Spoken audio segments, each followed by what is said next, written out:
Selamat malam saudara yang kasih Tuhan, kita berjumpa lagi dalam Syafaat Malam GKI Gading Indah. Nah, mungkin saudara pernah mendengar sebuah ungkapan dalam bahasa Latin ya, yang sangat terkenal. Homo homini lupus. Nah, jangan salah paham saudara, ini tidak ada kaitannya dengan LGBT atau apapun itu yang mungkin buat Anda sesuatu yang menakutkan ya. Tapi kalimat ini, ungkapan dalam bahasa Latin ini sebetulnya bisa diterjemahkan, kalau harafiahnya adalah manusia menjadi serigala bagi manusia lainnya. Maknanya adalah bahwa manusia itu cenderung menganggap yang lain, manusia lain sebagai mangsa, ya, yang bisa dimangsa, bisa dimanfaatkan, bisa dieksploitasi untuk kepentingannya sendiri. Itulah pepatah yang sangat terkenal, yang tentu diucapkan karena melihat kenyataan yang terjadi. Dan memang itulah yang terjadi di dunia ini.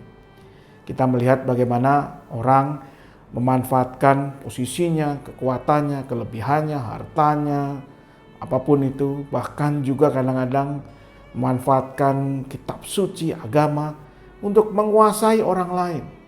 Memaksanya menuruti kehendaknya, memaksanya untuk memenuhi kebutuhannya, keinginannya, ambisinya, tanpa peduli pada apa yang sebetulnya dibutuhkan atau diperlukan oleh orang lain. Bahkan kalau perlu dengan mengorbankan orang lain. Dan betapa menyedihkannya kalau kita baca sejarah dunia, memang itulah yang banyak terjadi. Orang-orang berkuasa atau mereka-mereka yang punya power, punya kekuatan fisik, uang, politik, senjata terutama, mereka memanfaatkannya untuk menundukkan yang lain demi kepentingannya. Bahkan kalau perlu mengorbankan yang lain. Saya tidak perlu berikan contoh, Anda tinggal buka koran, buka media sosial, di mana-mana dengan mudah kita temukan contoh itu. Bahkan di zaman atau di masa ketika orang mengalami kesusahan pun, seperti pandemi ini, kita bisa menemukan contohnya dengan mudah. Korupsi bantuan sosial, vaksin yang mestinya gratis dijual, atau apalagi bantuan bantuan tunai yang dipotong, dan banyak lagi lainnya. Nah saudara, kalau kita melihat semua ini mungkin kita akan jadi pesimis. Benar, homo homini lupus, bahwa kita selalu akan memangsa sesama kita. Tapi apakah harus demikian? Tentu dalam iman kita jawabannya jelas, tidak. Mengapa? Karena Kristus sendiri sudah memberi teladan bagaimana ia bukan memangsa orang lain demi kepentingannya, tetapi justru dia menanggalkan dirinya, egonya, kepentingannya sendiri demi kita manusia yang berdosa ini. Kristus juga yang memanggil kita untuk melawan mindset ini. Nah, satu ayat yang bisa kita renungkan malam hari ini akan terambil dari Filipi 2, pasalnya yang keempat, yang berbunyi demikian. Dan janganlah tiap-tiap orang hanya memperhatikan kepentingannya sendiri, tetapi kepentingan orang lain juga. Nah saudara yang kasih Tuhan, dari ayat ini, Filipi 2 ayat 4, menurut Anda, kata atau kata-kata mana yang penting? Oh ya, semuanya penting. Tuh. Atau kalau mau dipilih mungkin kata orang lain.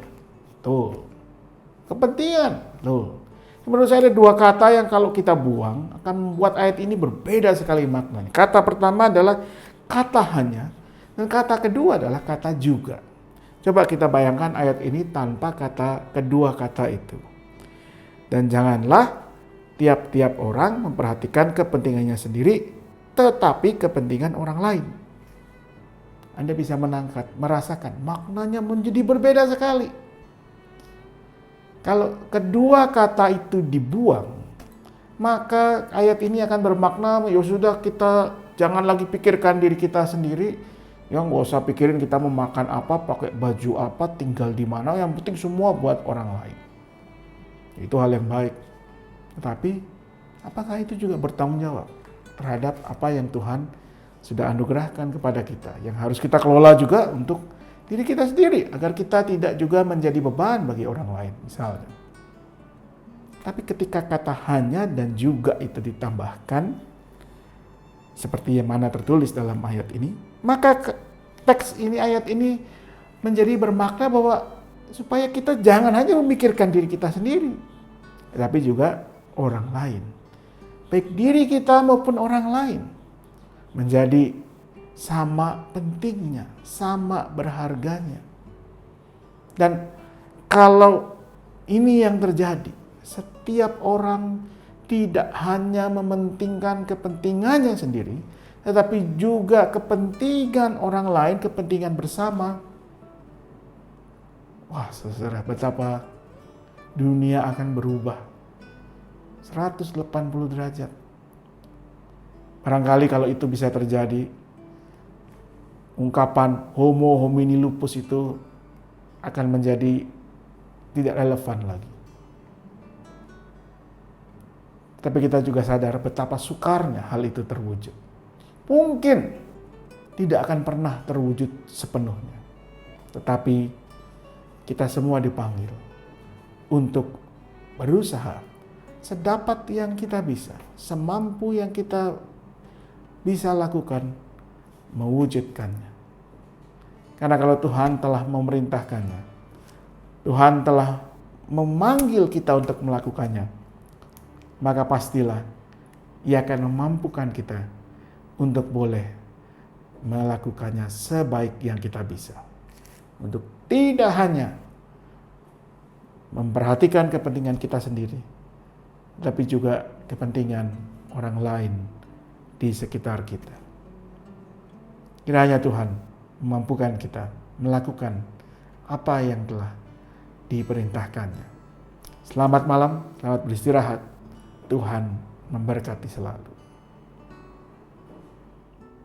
Mari kita berdoa. Ya Tuhan, kami bersyukur bahwa kepada kami Tuhan anugerahkan banyak hal yang bukan hanya bermanfaat bagi kehidupan kami sendiri, tapi juga sebenarnya bermanfaat bagi kehidupan orang-orang di sekitar kami. Bahwa Tuhan mempercayakan kepada kami bukan hanya kehidupan kami sendiri, tapi juga kehidupan orang-orang yang Tuhan anugerahkan untuk boleh ada di sekitar kami. Mulai dari keluarga kami, orang-orang terdekat dengan kami, rekan kerja, saudara seiman, tetangga, siapapun yang Tuhan boleh hadirkan dalam kehidupan kami. Karena itu ajar kami untuk juga boleh menyatakan berkat Tuhan kepada mereka.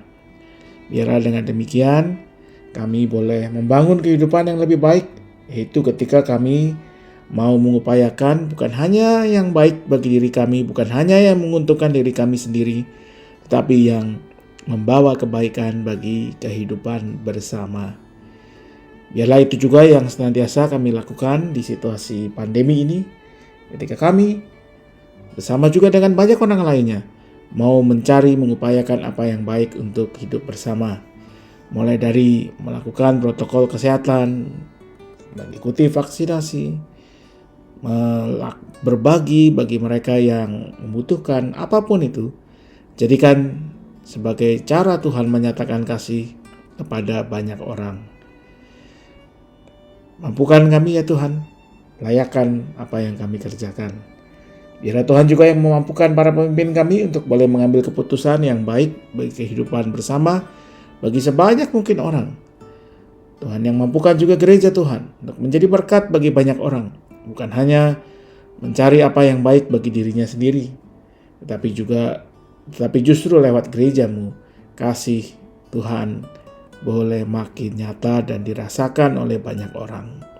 Kami mau berdoa untuk keluarga-keluarga dalam setiap pergumulan mereka, bagi mereka yang bergumul dengan masalah kesehatan, bagi mereka yang bergumul dengan kondisi ekonomi, bagi mereka yang bergumul dengan relasi antar anggota keluarga, bagi mereka yang bergumul dengan masa depan pendidikan anak-anak, di situasi pandemi ini. Bagi keluarga-keluarga yang bergumul karena kehilangan kekasih-kekasih mereka, kami percaya Tuhan akan berjalan bersama mereka, menguatkan untuk boleh melewati semua ini. Dan Tuhan juga yang mampukan kami untuk boleh membagikan tenaga, harta, waktu, perhatian, dan hati kami untuk juga menjadi berkat bagi orang-orang yang ada di sekitar kami.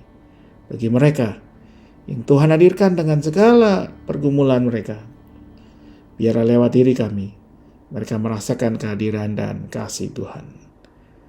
Maka sertai kami ya Tuhan, berkati kami juga dalam istirahat kami malam hari ini, sehingga besok kami menyambut hari baru dengan panggilan baru untuk juga menjadi berkat bagi sesama kami. Dalam nama Yesus Kristus kami memohon dan berserah. Amin.